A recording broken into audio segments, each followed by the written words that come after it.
سورة المؤمن. قال الله تعالى: بسم الله الرحمن الرحيم. أفحسبتم أنما خلقناكم عبثا وأنكم إلينا لا ترجعون. Then did you think that we created you uselessly and that to us you would not be returned?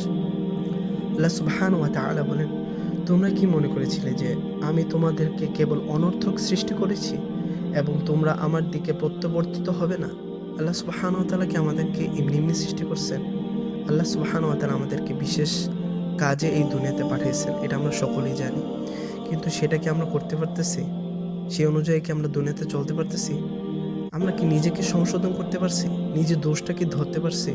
নিজের দোষ ধরে আমরা কি নিজেকে পরিবর্তন করতে পারতেছি, নাকি অন্যের দোষ ধরে আমাদের জীবন অতিবাহিত হচ্ছে এবং বিভিন্ন ফিতনা, বিভিন্ন গীবত শেখায়ত করে আমরা নিজেকে পার করতেছি?